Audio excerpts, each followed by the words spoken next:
Welcome back to our 26th episode of the Launch Your Farm Show, where I interview David Greenspan. David is the VP of Kits Marketing and the founder of Mindshare 101. In this episode, David and I talk about why you must build Mindshare with your farm to get the most market share. David shares why it's critical to start with your budget and build your plan around that. We also talk about what strategies you must use to effectively communicate with your audience and to build trust. Plus, we talk about a super easy way to use your client's data to create amazing customized messages to each person in your database. We also talk about how to create a message that resonates and causes your farm to put their hands up wanting more. Plus, we talk about a ton of other ideas that you can use to grow your geographic farm. So be sure to check out this episode, like and subscribe, and enjoy the episode with David. Welcome back to another episode of Launch Your Farm Show. I'm your host, Ryan Smith, and today we've got a great guest. It's David Greenspan I'm going to give you two titles. So it's VP of Kits Marketing and the founder of Mindshare 101. So David, take a second, tell us a bit about yourself and why you're here. Well, I'm here because you invited me to be here. Yeah. You know what? I appreciate it, man. Ryan, thank you very much for inviting me to be on your show today. Always looking forward to giving value out to the audience. And I know you got a great audience that you're building out there. So it's a pleasure to be here for sure, man. For myself, we started 16 years ago. We started a company called Kits Keep in Touch Systems, where we focused really on, at the time, it was a direct mail newsletter. It was this idea of, look, you've got a contact list of people. We're going to help you get out there and stay in front of people, which I today coin as building Mindshare, which we'll get to. But the idea was to stay in front of people and really get out to your main contact list. Now, this was just on the brink of literally before this guy, you might have heard of his name, Mark Zuckerberg. You ever heard that? No, never heard of He's a small guy, little company that he created. But he had just launched that company probably within the 12-month period that we had launched ours. Okay. And when you look at the realities, I mean, jokes aside now, Facebook versus sending out paper marketing, Facebook was still brand new. Yeah. And so it wasn't this machine. It was becoming the machine very quickly, but it wasn't the machine it is today. And so at the time, a lot of the traditional styles of getting out there to build your business were still very much in play through making your phone calls and getting out there schmoozing with people, being the first at the coffee shop, at the gym or whatever, sending out direct mail newsletters. Email newsletters weren't even the big thing yet. Yeah. So that's where we started from. And we were fortunate, built a wonderful business, a really, really big following of folks that signed up and continue to stick with us today, even in the face of all of this digital. Yeah. Because I'm a very big believer that we need to support all those channels, which I'm sure we'll get into more as we talk. But, that's where we began, was creating this direct mail newsletter, which then morphed itself into the email newsletters and CRM and social media and farming flyers and, thank you cards and calendars and I mean, websites now, it's gone the distance to be this massive machine to help you build Mindshare. Yeah.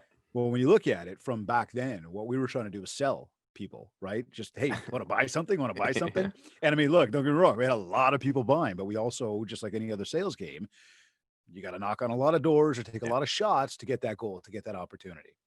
And so in that, what you're doing now is you're talking to agents and you're starting to learn, where are their struggles? Where are their challenges? Why do they want this? Or what's it going to help them with? Or why don't they want it? Right? Yeah. Why are people saying no? What do they think they got? How could anybody possibly have anything better than what I offer? Right?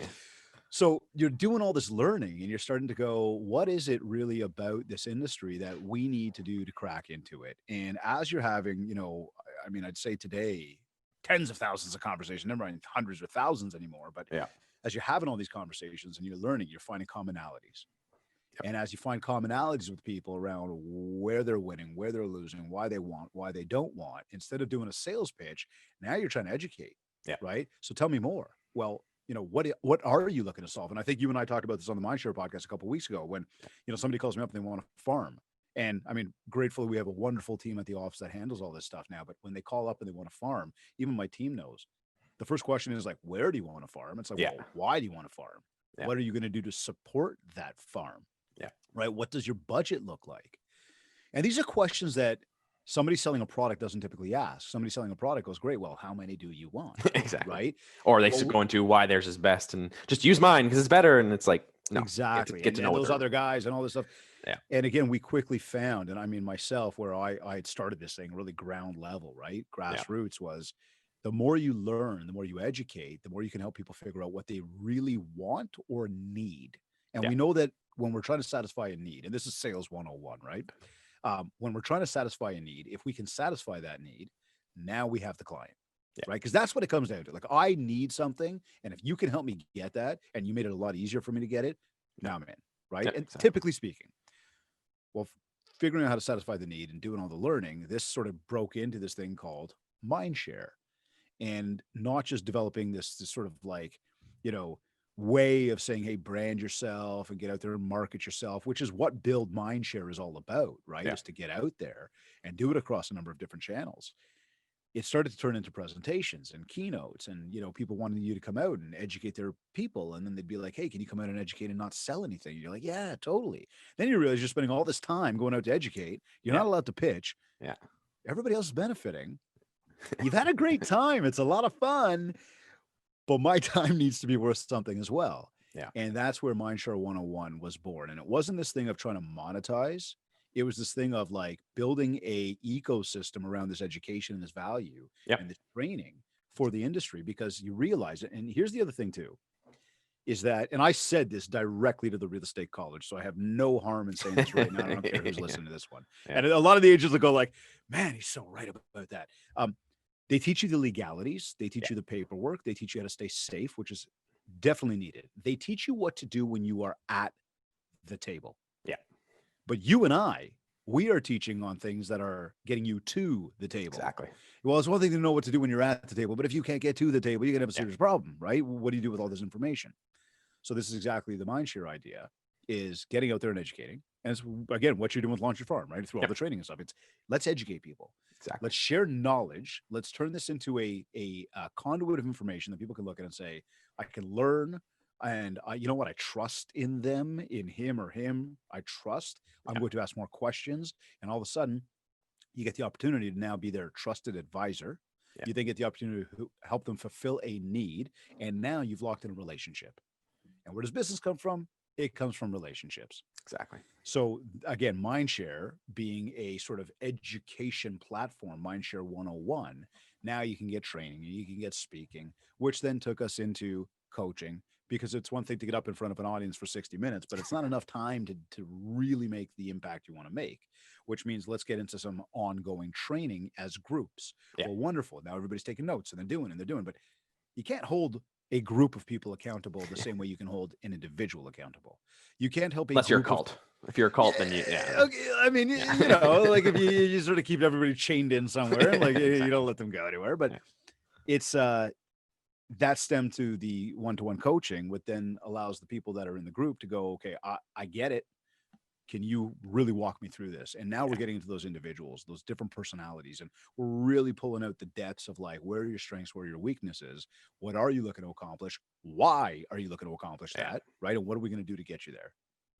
That's a big part of it. Yeah. And that's where we're at today. And I mean, now you got, videos and podcasts and trainings and sessions and coaching. And I mean, it's awesome, man. So my time is now very much focused on Mindshare, where my team is maintaining the ongoing day-to-day with kits. I mean, that's still my baby.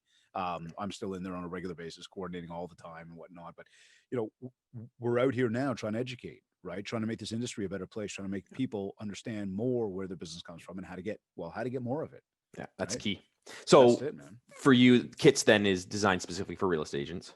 It's not real estate and mortgages. Right. So within the real estate world, because that's where I think a lot of people make mistakes when they come to certain products and programs, and they hire a company that does social media marketing and it's not geared to real estate, or they hire someone to do their newsletter and it's not geared to real estate. I think that's one of the big things that separates you guys, is that you focus on that world. So the world, what is important to people, what resonates and what doesn't work. Because I've talked to coaches and trainers and people who are not in our world, and it's like, you don't understand it. You don't understand. And they think, well, it's sales is sales and business is business. And it's not, because there's a lot of differences between our industries and others. So it's awesome that you guys have done that. So if a client walks in the door and says, hey, I'm brand new, because you did this for your show and you said, I'm brand new, I'm new agent, what would the process look like for someone who says, hey, I'm new, how do I get involved? Absolutely. with the kits program, what we did and what we've always never wavered from is that you need to be sending out a newsletter. Yeah. And that newsletter needs to go out to your contact list. So therefore you need a contact list. So right off the hop, what a lot of people's first questions are is how much? Yeah. Well, how big of a contact list do you have? Well, I don't know. It just depends, how much does it cost? Well, we can't tell you that until we know the size of your list. I mean, I can give you the price list and I can show you the different variations of, like, depending on the quantity you send out, what it's going to cost you. Right. I can tell you that setup is going to cost you X amount of dollars, but we cannot tell you your exact monthly bill until we understand how many contacts you're mailing to. Yeah. So one of the first questions we ask is, like, how big of a contact list do you have? Which, what ends up happening, Ryan, is that some people will tell you, I've got, 372 people. Wonderful. And you've got addresses for all those people? Yes. Boom. Here's your price. Yeah. Right. Other people might go, well, I don't know. I don't know, say 1,000. No, you don't. Right. I just moved into the neighborhood. I am new to the country. I don't know anybody. Yeah. So what just happened? We just realized that they have a need. We know this stuff, right? They need to build a contact list to be successful in this business. Yeah. And whether you start from going after your farm area, as you and I both, feed them into the contact list, right? Yeah. Let's take that through that. The people that put their hand up, take the progression and keep moving them through. Yeah. So it's the same idea that we really want to determine numbers on a list. And if they don't know or don't have a list, we want to help them figure that out. We want them to understand what a list is. It's not just a first name and a last name, but it's a full mailing address. And then it's getting further, right? Because some people might tell you, oh, I got emails for all these people. Well, no, we need to know addresses. Yeah. Well, what do I need their address for? Now you're like, whoa, let's go down this hall for a second. Do you realize you're in real estate and you should know where they live, right? Like, if you want to help them buy and sell, you should understand what's going on. This gets right down to the nitty gritty of, like, not just the demographics, but the psychographics. Yeah. Right. So understanding that's really where we start off, is trying to get, what size of list you have. Where I like to go with it is, what else are you doing for marketing? Right. What are you doing out there? What channels are you using? And then we can also figure out, how can we help them fill those gaps? So for example, if they're, very on the up and up of social media, but you go, what are you doing for your contact list? Well, not enough. Well, did you know that we can do a 10-time-a-year newsletter for you, where we mail it out for you? You don't have to think about it. You don't have to do anything. We're going to write it, design it, print it, put it in an envelope, send it off, all that stuff. And we can do an email newsletter for you. Well, I don't know if I need to send both. Well, hold on. They're sent at different time of the month, and they're completely different content, right? And you don't know where I'm looking. You don't know if I'm looking at my mailing list or at my mailbox every day. You don't know if I'm looking at my email. You know if I'm looking at both, right? Then you start to break it down and ask them to filter out their list. And it's kind of like, well, who are your top people? And maybe just your top people get your direct mail. So your top 150, 200, whereas, like, the 1,000 get the email. Yeah. So it's a matter of helping them structure through that, because the big thing that started off this question was how much. Yeah. Well, now as you start to filter through what kind of contact list they have, and all of a sudden they go, like, I got $300 to spend, but I got 500 people on a mailing list. Well, your 300 ain't going to satisfy the 500. Exactly. So let's figure out who those people are. So now, again, you're trying to take them down this road of understanding how to really leverage the contact list. But we've taken it so much further, because there's an entire CRM system there, and there's action plans and drip campaigns. And then there's, setting up call lists so you know who you're calling. And now we've gone so much further from just offering out this direct mail newsletter to somebody. Yeah. We're helping them really structure, how are they going to get out there and build Mindshare? Yeah, exactly. Right. Taking it further, let's learn more about what they're doing with social. Hey, did you know that we curate social media content for you 4 or 5 times a week? You can take that and post it out on your own behalf, right? So we're helping them really figure that part through, but it really starts off with, what does your contact list look like? Yeah, exactly. Yeah, I find a lot of agents in my experience, has been, they'll say, well, I don't want to mail anything out because of the budget. So then they say, okay, I don't want to mail anything out. And they go, well, I don't really want to email anyone too, because I want to hound them. So I don't want to email them anything. It's like, okay, well, I'm not really regular on social media. It's like, okay, well, then how are you going to reach people? Because, like, there's only so many, there's a 1,000 ways you can reach them, but there's only so many ways you can actually get in front of them, whether it's physical, digital, and they want to avoid those. And it's like, if you put those things in place and realize, I'd rather have 200 people that get all of those touches than 600 people that get one touch or one way. Because it's like, the more you reach them, the better it's going to be. And this is the thing, is there's not 1,000 ways to connect with people. There's actually 7. Yes, right? I'm just going to go there. Let's go for it. And again, Yeah, I say this all the time. I leave the radio and television out of the mix. Yeah. right? So when we really break it down, you think about getting in front of people like physically, Yeah. COVID. We think about making phone calls. We think about texting people. Yeah. We think about integrating our social media on an organic level, meaning you're engaged in it. You're not just having some company do it for you. Right. Then we think about the fact that you can have a company do it for you. We think Right. about direct mail. We think about email and websites. There's your 7 ways to communicate with people. Yeah. Now, the active and the passive, right? Active, in person, phone, text message, and again, split that social media. The passive, again, split that social, direct mail, email, and website. Right. So one of them you're very much engaged in, the other one you don't.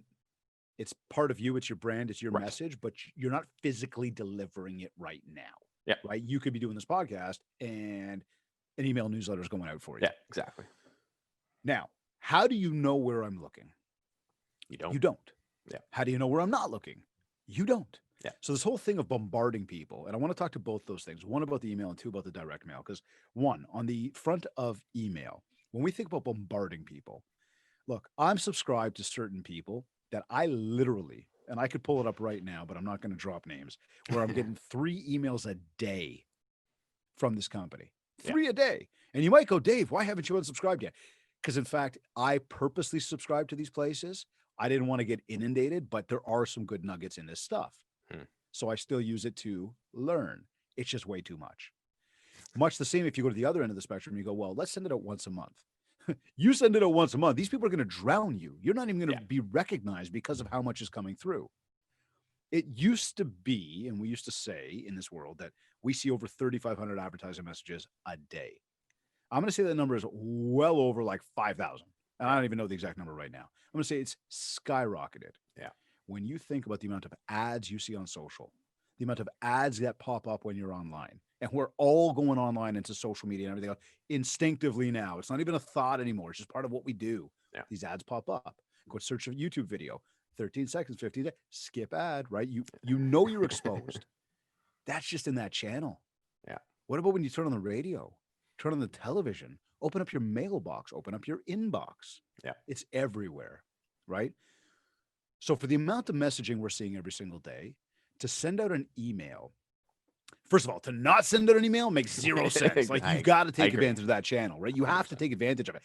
Keep it compliant, CASL legislation. The US is the exact same thing. There's legislation around spamming people. So you need to get your, ultimately you want express consent from people. Implied gives you 6 months of permission, but express says, hey, you can email the people that the cows come home. It's up to them to unsubscribe. Yeah, and as long as you got that unsubscribe mechanism, you're safe.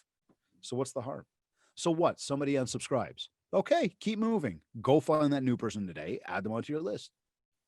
These things happen. Exactly. But if you're not sending the stuff out, you got no opportunity to maybe have people unsubscribe, but you also have no opportunity to have people subscribe. You've got nothing to subscribe to, right?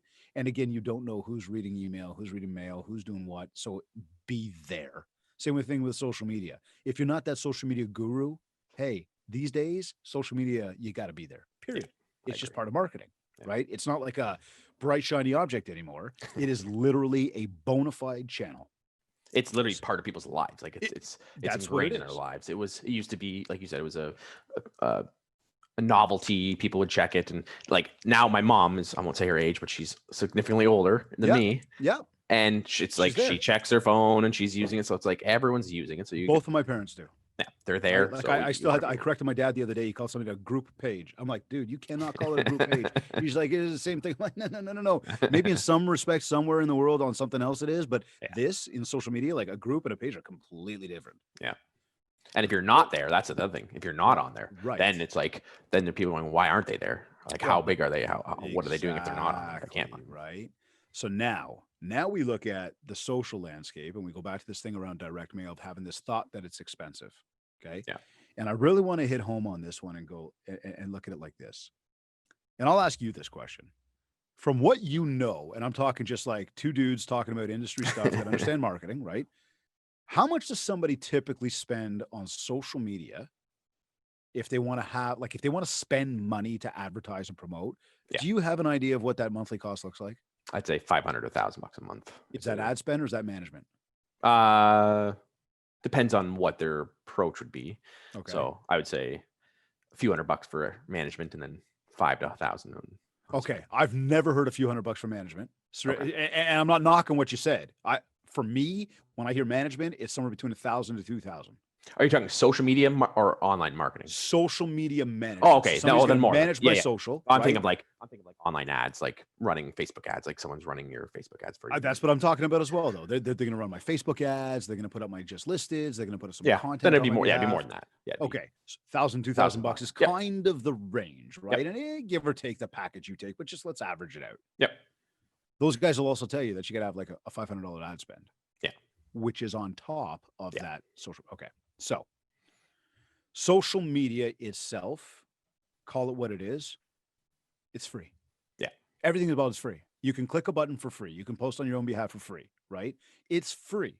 You've elected and chosen to go and have somebody do it for you. Maybe because A, a lack of knowledge, B, a lack of to actually take the time to do it, or C, you go, you know what, I want to take it the next step in what I'm doing. Right. Your organic game is on point.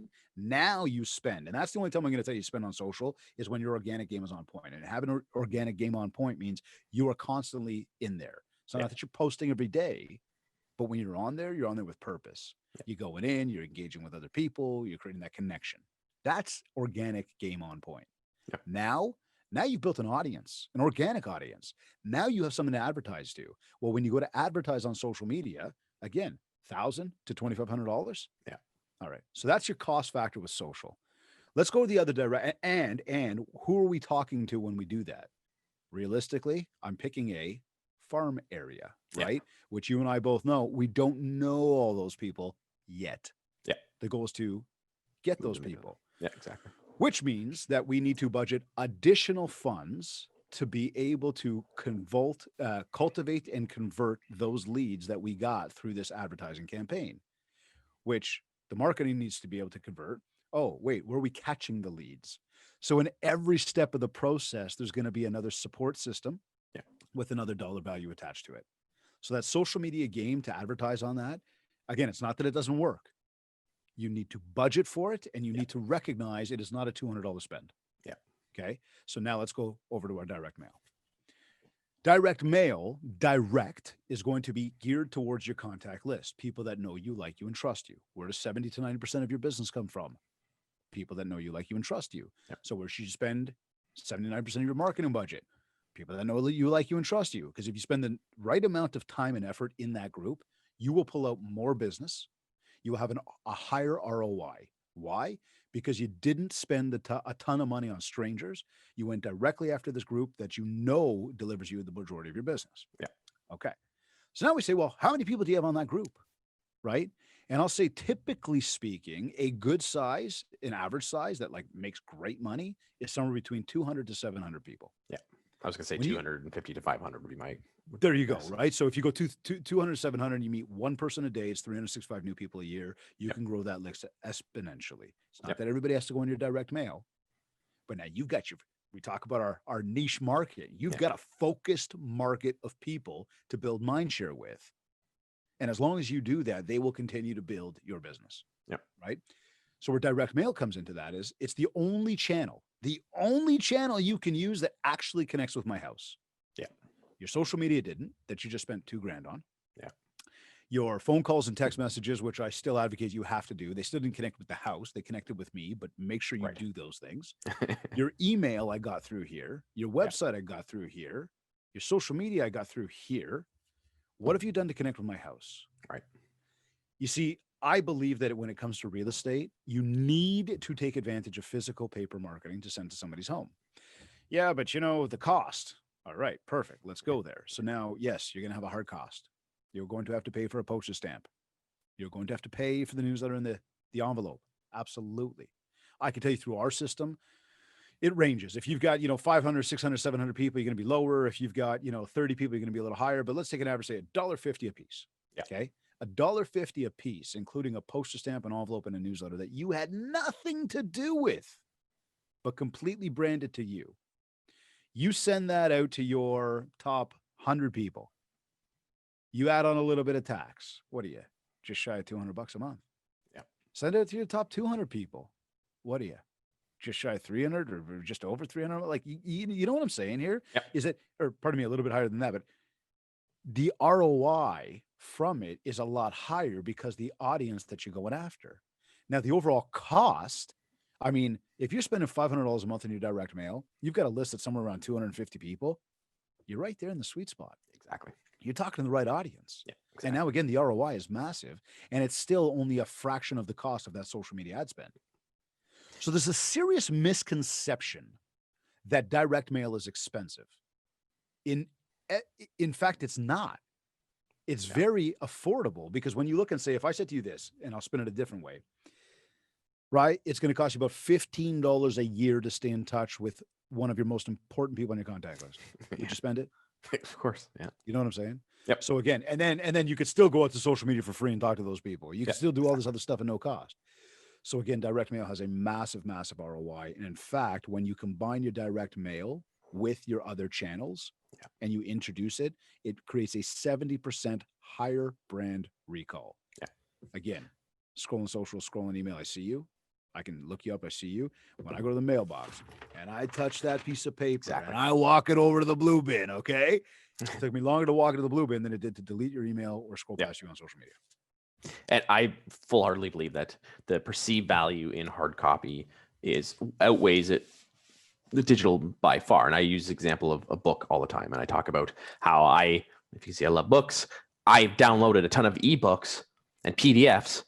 It could be the exact same book, but I don't have the same value to it because it's a digital copy. I don't care about it. I just go, oh yeah, and I never read it. But if I have the book, it's like, crap, I should read that book, and I hold more value to it. And it's the same with a newsletter, a hard copy of anything. It's like holding it in your hand has way more value, and people appreciate it. The other thing is, because everyone has moved to digital, there's that much more opportunities in hard copy mail because people aren't sending stuff. I know when I go get my mail, I get my bills, and then I get my junk and I throw it out. But it's like when I get something that's nice and I look forward to it, that stands out. When I scroll through social media, I just go scroll, and I don't care. And there's very few things go, wow, that's great. But with a hard copy, it has that wow factor. Well, think about what you just said there, right? Is we get away from mail because it seems like social's the place to be. Yeah. But everybody just went there. Why would you go to that? It's like you're pulling up to the lineup and there's 3 lines you could choose. There's the long line or the short line. 2 lines you could choose, never mind. Why are you going to the long line? Yeah. I don't understand the logic on it. Yeah. So much to say. Why are you going to social when, and it's not, again, I don't want to say don't go to social, right? But why are you just going to social and not do the mail? Yeah. Because you got a misconception that everybody's moving away from mail. Doesn't that create more opportunity for you? Exactly. Now let's go deeper for 1 second though.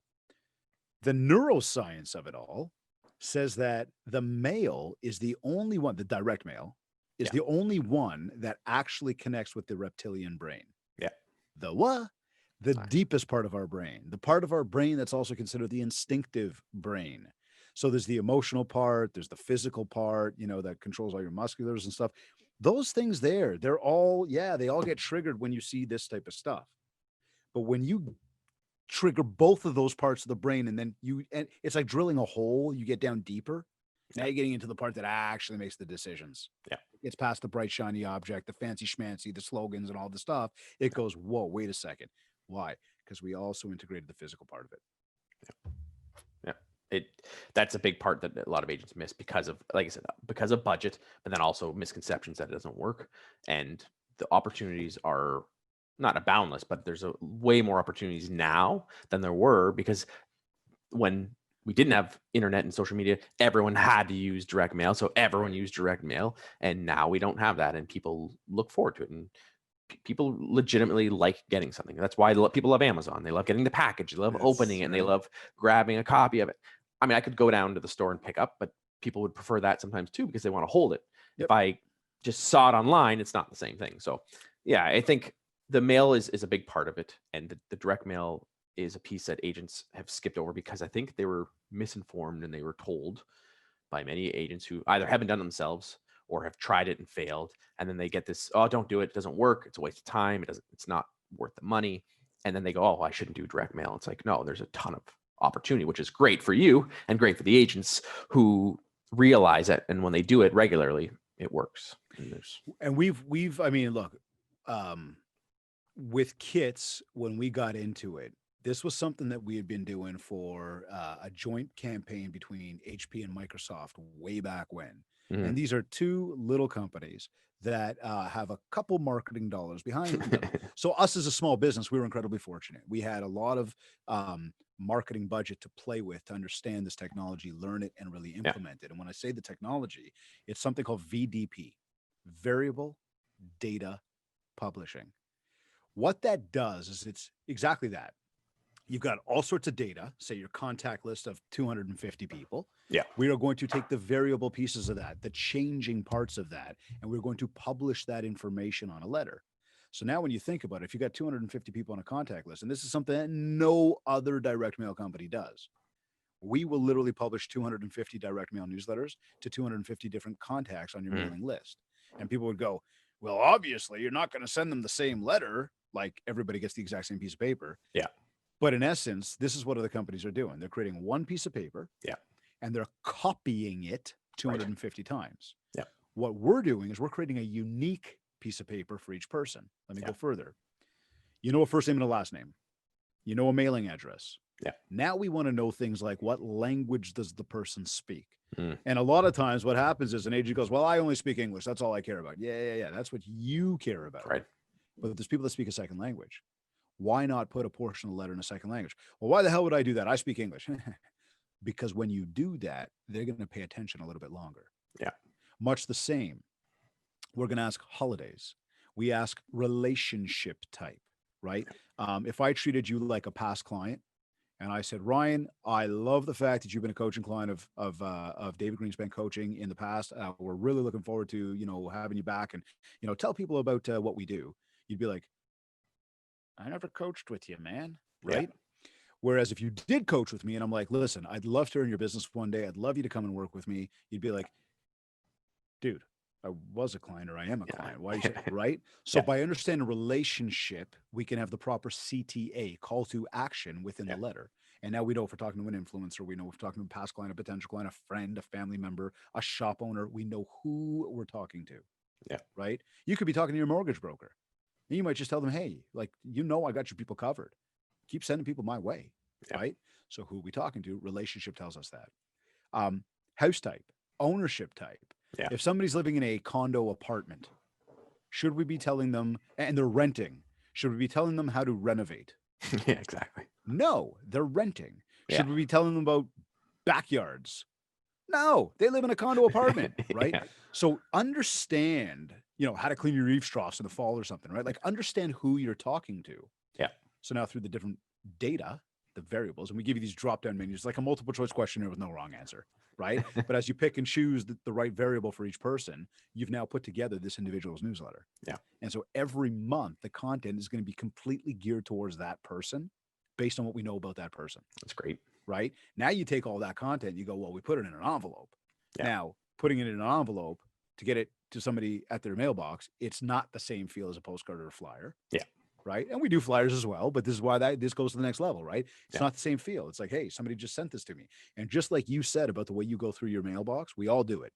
Yeah. We look for the bills and we look for the invitations and then anything that's exciting that stands out. Yeah. That's what makes it in the door. I spread it in my fingers. I put my good stuff in between this finger and my junk mail in this finger. And then I just go, and then I go, okay, done. And that's it. There you go. We filter. The envelopes stay in one hand and the junk mail goes in the other. Yeah. The envelope. So that's a big step. Yeah. Now it's why that envelope? Yeah. Okay.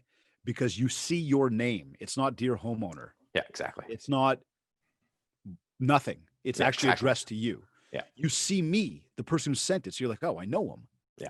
We also put a real stamp on there. Not the pre-printed black indicia you see, not that red meter that you see. I don't like that. I'm talking, it looks like we got a machine that does this, but it looks like it licked and stuck on that envelope, which says what? To most of us, 9 out of 10 of us, somebody put that on for me. Yeah. Exactly. I know the person, it's addressed to me. I'm taking it to the door. Exactly. Cool. So our open rates are very, very high. Yeah. We've got the threshold introduction where we break into the house. Right now that they're there and you open up, says, dear Ryan, or hey, Rye, or hey, bud, right? Like Yeah. however we talked. If I might have a nickname for you, bro, Yeah. and I might put that in there. And when you see that, you're like, this is Dave talking to me, Yeah, exactly. and you're still glued to the paper. Yeah. Right. So we've used this variable data publishing to say, look, yeah, we're going to create 250 unique letters to 250 unique people. And now you've got massive relevance. You got a ton of value. Yeah. And this is a cool thing too. It's completely up to date. So for example, our January newsletter cutoff hasn't happened yet. Cutoff will always be the first Thursday of the month for that month. So you can update your contact list. You can put in 3 properties you want to showcase, and that's all you need to do. Yeah. And if you didn't do it, we got you covered. Then we go to production, and within literally 10 to 14 days, that thing's on the street in mailboxes. Awesome. So it's fast, it's timely, it's up to date. Like you don't find that stuff. I mean, geez, the stats from most of our boards are 2 months late. Exactly. Right? We're on the ball, and we've even changed content on the fly. So, anyways, you can tell I'm passionate about that kids, like our kids product newsletter. As you should be. It really is an industry leader for it. I mean, we won back in 2016. We won a global award. It was handed to us in Germany, so we had to fly out there to accept it. Global for personal promotion marketing. That's awesome. For the kids program. Yeah, it was very cool. That's awesome. And yeah, it's like, it's not just personal promotion, it's personalized personal promotion. Oh, yeah, man. And that's the key part. And that's huge. I think the other part of it too is that a lot of agents miss is that they create marketing channels and then they kind of keep them in their own silo. So they'll do a newsletter, then they'll do social media, and then they do something else, and they don't tie them together. And we've talked about it, the strategy stacking. If you're doing a newsletter, do a video as well around that, and you could tag and target your audience. Or if you've got a Facebook group that you're targeting and saying, hey, newsletters are out, can't wait, looking forward to it, and tying it all together so that people know the brand really pulls together. But a lot of people do tips and tricks on one thing, the newsletter another thing, and then it doesn't have any congruency. Is that the word? It doesn't really tie together. Absolutely. And I mean, but this is even doing your audit, right? And we talk about a brand audit. And it's really like pull together everything you have. I'm talking everything, even that one-off door hanger you once did, right? Yeah. Pull it all together and have a look at it online. Or pardon me, have a look at your online, have a look at your offline, and go, is this consistent? Yeah, exactly. Right? Is my brand image consistent? My photo consistent? Does anything need to be updated? Yeah. Do I have that circle going, right? So in your email signature, does it link back to your website and have your social media? Does your website, say, hey, you could subscribe to my email and my newsletter, and does it link to your social, and vice versa, and everything there? It's the same thing we do, the podcast, the videos, the farming, whatever it is. Everything's got to tie back together. Yeah, exactly. Right? It just makes it so much easier to remember who you are. I think with your system, the great thing too is that for a lot of agents, creating it is where they struggle. And I've discussed this with agents many times. They talk about newsletters and things like that, and they go, who do I go to? What do I get done? I don't know how to do it. I'm not a writer. I'm not whatever. And then they either hire someone to customize it, like personally write it, which is expensive, or then they go the opposite, where they go super generic, or they just don't send anything, and they're afraid of creating content because they're not good at creating content, or they get started, they get excited about it, and then a month goes by, and then they forget next month, and then it's like, well, I'll send it next month, and then nothing happens. So for your system, it's automated, like you said, on time, the same time, and that's for a lot of agents, it's a big thing where it's like you can set it and forget it. And again, been 13 years in the business. That's one of the biggest failures for most agents is the consistency. It's that not doing it on time, every time, the same time, and that's what will make a big difference. Why do people hire people for their social media? Because they can't get involved in it. They're not consistent enough. And it's the crazy part is it's like when you look at something like direct mail, it's going to have a hard cost no matter how you slice it. Yeah. Right. Because even if you're going to do it at home, you still got to buy the envelopes and the stamps and all that stuff. Right. Yeah. The beauty of like with us, I mean, the volume that we're doing, on a month, we can help you with postage rates. We can help you with all that stuff. And we've got the machine to get the whole thing out the door so you don't have to worry about it. Yeah. With social, you can hire somebody to do it too. But again, when you look at hard cost, the only hard cost is the fact that you don't want to put in the time. Exactly. Right. So you go hire somebody, but now you're talking like 4 or 5 times the cost. Yeah. To me, that doesn't make a lot of sense. Yeah, exactly. So we talked about the new agent getting started. What would, if someone wants to take it past that next level, what kind of things do you offer just past the newsletter for an agent? Or is that kind of the core starting, or is it a la carte? Like, what does this systems look like for them? Yeah, no, when somebody comes in, we They certainly want to come up with a contact list. We want to get them set up for the direct mail newsletter. It is highly, highly encouraged that they set everybody up on an auto send email newsletter as well. Hmm. And like I said before, it is different content and it's sent at a different time of the month. Yeah. So it's not like you're sending the exact same piece. It's a completely different channel with completely different information. Yeah. So we highly recommend they do that. We highly recommend that they take advantage of the curated social content because, again, it's there. It's included in the package. You don't have to pay for this stuff.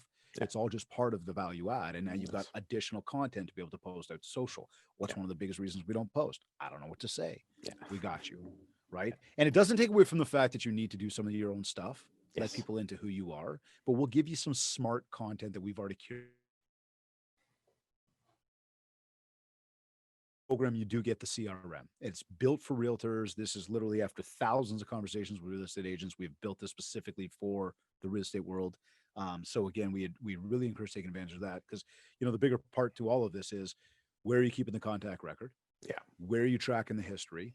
What marketing are you sending to them? And through the KITS system, you can literally take that entire umbrella, put it over everybody and say, okay, I got my paper checked. I got my email checked. Yeah. I got some of my social checked, and I can even put them on a call list. Mhm. And the system will remind me when to pick up the phone and call. Yeah. Now, as we go back to the 7 ways to communicate, we even offer the website, right? So you can step up to the website. Websites are only $18.95. Yeah. So I know those people go, well, what can you get for that? Let me tell you. The reality has the IDX, it has the lead capture, it has, the ability for you to make changes to your website on the fly through the back end of your CRM without having to call anybody. Yeah. And it's not like you got to program anything. It is like ridiculously simple, right? So it's got all the tools that a website requires. And because you're using the KITS program, you get it for only $18.95 a month, right? Now, beyond that, when we start looking at we're on top of our contact list, we're using the 7 ways to communicate. Now we want to get out there and build a little bit more. Now we help people, launch their farm by going out and actually picking a neighborhood, farming that area, and sending out the flyers to them. And to that point, I think too that people may be listening to this and saying, "Well, I've got a contact list and I've got my own database. I wanted to go farming," which we talked about on your show when I was on. That in reality, my opinion is your farm, your real farm, is the people in your farm that have put their hand up. It's the people that have said, I would like more information. Like you said, you'd have the two groups. There's the first group and the second group. The second group, you're trying to get them, you should be doing everything to get them to put their hand up to take that next step, not just get your name out there. And right. You said that first group is the ideal person who knows you, like you, and trust you. And we want to move our farm into that. Whereas a lot of people, when they think of farming, they think, I just want to blast everyone, just blast my stuff out there, just get it out there and get it out there. And that's great, but it's not as effective as getting people into your database, getting them into your communication web, and then communicating them further than that. And that's where some agents struggle with spending that money. But like you said, if you could spend $15 a year and know that person is being taken care of and communicated with, that's a better source than spending $5 to someone who's never even going to do any deals with you or care about Well, you. I mean, right. Like, how many times have you seen it? And there's one in particular that stands out to me where I remember coming home one day and in my, the door handle of my door. So somebody physically put that there, right? Yeah. Was a number 10 envelope handwritten on the front saying a gift for you. Mm. Now, not addressed to me, David. Yeah. Okay. No return address from who it's from. But it's definitely written in pen. Yeah. It's in my door, so you're inclined to open it. I look at it, I open it up, and I see this. You remember or they still do them, those 99-cent business card magnet calendars. It's like, it's got your card and it's got this tear away, whatever. You stick your card on top of it. Okay, right. So I open it up and it's this for this one realtor. And I thought, okay, thank you, right? What next? I'm always thinking, right? You want to build Mindshare. You want to have an effective time. What's next? Yeah. Do you think I ever saw or heard from that lady ever again? Exactly. Zero. Exactly. So she didn't introduce herself to me. Yeah. She took the time. She spent the money to put this thing in my door and then never followed up. Yeah. I mean, that's almost as bad as the realtor who does a deal with somebody and then never follows up. Exactly. Right? It's like, you've got gold sitting right there and you're like, forget it. I'm going to go and spend all this money to go find some more gold. Yeah. Yo, right over there. Nah. I'm going for some new one. Right? Like, hello. It doesn't make sense to me. Yeah. And that's what the mistake that a lot of people do. And again, that's where you've seen when people say the farming doesn't work, they tried something for a month or tried something for 2 months. They blow their budget massively and then never follow up with anything else. I've said this many times. I'd rather see you do 500 homes for the entire year than 5,000 homes once, because the one-time touch is not going to make any difference. It's not going to get anything from it. And it's now, speaking of calendars, I should bring up that, yes, how do you take it to the next level? Using that same VDP technology, Kits also offers the WOW calendar. Yeah. And the WOW calendar is just, I mean, it's exactly that. It's WOW.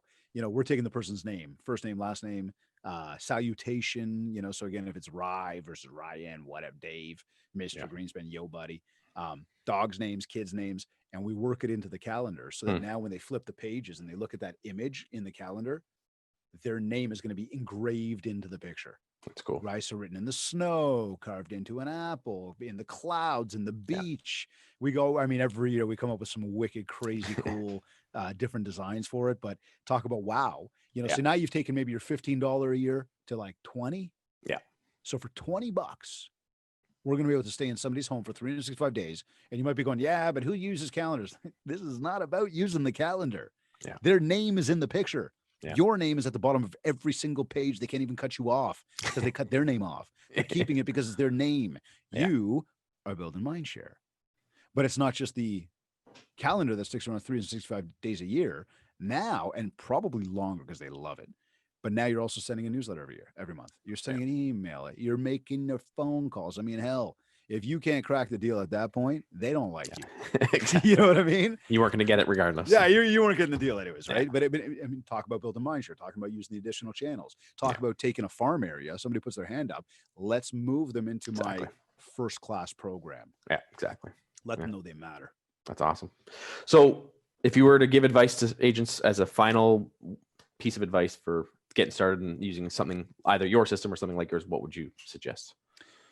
I would suggest that everybody goes through their AMH. Go through your audience, marketing, and hustle. You want to review who is my main audience, and that goes both ways. One, check your contact list, do an audit of the list, make sure you've got everybody that you know, like, and trust on that list. That goes right down to influencers, potential clients, past clients, friends, and family. I don't care if you don't think they're going to do business with, if you know them. Yeah. And it would piss you off if they didn't work with you, put them on the list. The other part of the audience is recognize where your farm area is, right? Recognize that neighborhood that you're trying to break into, that community, that couple streets like we talked about the other day, right? Sometimes it doesn't have to be huge. Yeah. But pick an area that you can start to take ownership over. So on both sides, group one and group two, identify your audience, and don't tell me it's homeowners, because that is exactly. Millions upon millions of people, and you haven't got that budget. Yeah. Okay. Next, once you've identified your audience, identify your marketing. So let's figure out, how much money do I have to be able to spend on all this stuff, right? Because once we understand our needs and our wants, and I'm talking like in life, I have to pay my mortgage, I have to pay insurance, I have to put groceries on the table.